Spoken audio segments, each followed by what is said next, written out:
Hello, hello, this is Darlene Shaper from Artemis Dog Training, and I wanted to talk to everybody tonight about prong collars, also called pinch collars, and maybe a lot of other things. This is my little sidekick, Chloe. She's going to demonstrate, and you can also see Cooper over here. He's just relaxing and being who he is right now, which is just hanging out and being quiet. This is the ones that I use. These ones come from PetSmart. The better ones are called Hermspringer prong collars. You can get them on Amazon. I just like these ones a little bit because I don't really like to take these prongs on and off to get it off the dog. I like to be able to put it over the dog's head to put it on. I think that this is difficult for me. You can go ahead and take them off this way if you need to shorten them and have them fit your dog's head better. I just find it to be difficult. So this is the way it would go over the dog's head. You put the nose through here, and you do that obviously so you don't poke the dog in the eye or anything like that. So I get it that these look kind of archaic or torture device or something of that nature, but I assure you that they are not. They are a wonderful way to be able to communicate with your dog. I believe in a yes and no philosophy with dogs. I love my dogs very much. They sleep in my bed with me. They go places with me. But they're also very well behaved.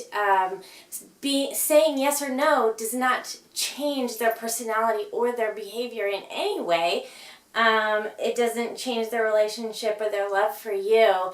It's just that you don't have a lot of the unwanted behaviors that a lot of people are having these days because they're having trouble saying no to their dog when it's having bad behavior. I found this to be an invaluable tool with my dog Cooper because he's a big guy. He's very prey driven and he wants to go after rabbits. But once I trained him on the prong collar, he's very good about walking with me in a nice heel by my side when we are walking. It's a different story when we go to the dog park. I don't put this on. He can go play and do whatever he wants to do while he's there.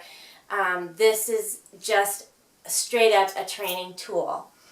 They need to be used correctly. I've got some notes here that I'm so I don't ramble on about nothing.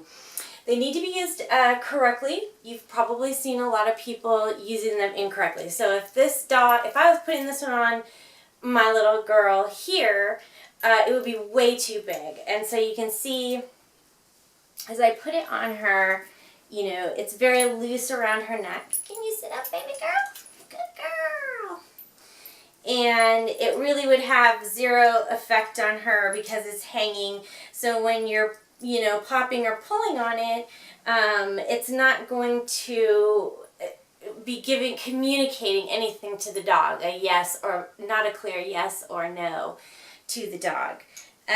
You've probably seen people with these using them incorrectly, you know, yanking on their dog a lot. And the thing about it is that, yes, if you put this on and have it loose around their neck, it might work for a couple of days. But then, because the dog isn't really getting any information, people get really frustrated and start pulling and yanking on it, and they don't understand why it's not working anymore, because it's not really the tool as much as the training. And that's something you really need to understand about any tool that you use. You can't just use it sort of randomly. If you don't get trained on it or watch videos about it and use it, you're going to have issues with using it and using it improperly. And people see this stuff out, you know, in the open, and they get really upset about it, which I don't blame them. So, there's no way that, I don't know why they call this a pinch collar. It does not pinch your dog. It does put pressure on the dog's neck all the way around the neck. And as you can see, as I put it on myself and tighten, I'm putting pressure all the way around. I mean, I'm really tugging hard on this. It does not, it's uncomfortable. Like I wouldn't choose to have somebody be doing this to me necessarily. And I would want to figure out how to make them release the pressure. So that's the key. You want the dog to figure out how, learning yes and no. So you're tugging, tugging, tugging. I'm popping on that because you're tugging on the leash. So I don't want that popping or pressure on, so I stop pulling and I walk in a heel. So with it on just like this, there's no pressure. When I pull on it, then there's pressure. So that's what teaches the dog with that. Plus, the other thing about it too is, if you think about, I don't ever put this on my neck necessarily, and not because it would really hurt me, but humans have a much weaker neck. I mean, the neck is a very vulnerable spot for human beings. But for dogs, it's a very strong, muscular area for them. So it's actually a really good area to use for them because it does not hurt or injure them. But if you were to put this on a human and yank it, it might be a problem. Now, a lot of people say, well, why don't you just use a gentle leader or some of these other, types of collars, the slip leads or what they call a choke collar. I haven't found that those give the dog any information about yes or no. And on top of that, there has also been cases where people have used the gentle leader and have actually pulled their dog's head and broken their neck or injured their necks because it goes around the nose like that. So there's no way that this can actually choke or harm your dog in any way. It's just pressure on, pressure off. And the reason that works so well is because if you watch wolves in the wild, you will see that when a mother wolf is disciplining either another wolf or a pup, they use the same pressure on, pressure off on the neck. So mom's upset that you're doing this, boom, boom, boom, pressure on, pressure on. When the puppy complies, okay, sorry, roll on my back, pressure comes off. So it's a very natural way to actually train your dog that the dog can understand really, really well. So you want the proper way to put this on is high and tight on the neck. So I'm going to show you with Chloe. This one, when they come with many more links. This one's just a little smaller one to use on a smaller dog.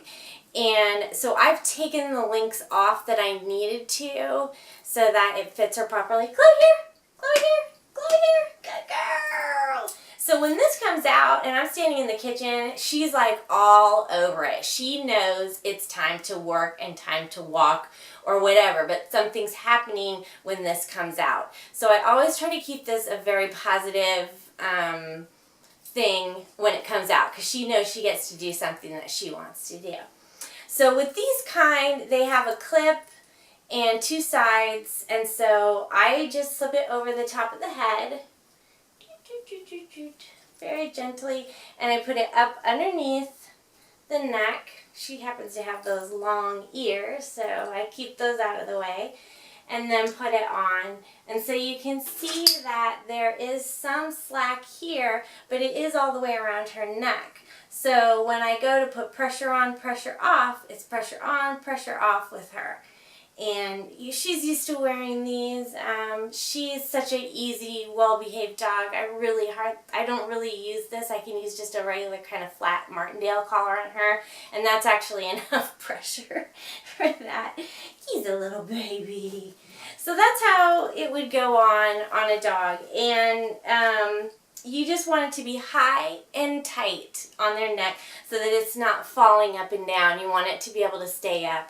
And even on her, I would probably even take out another one of the prongs to make it even just a little bit tighter. But you got to realize when you're not pulling on the collar, no matter how tight it is on the neck, there's no pressure on it. It's just sitting there on the neck. It's only when you decide to put the pressure on them for whatever training you're doing with them that it puts pressure all the way around the neck.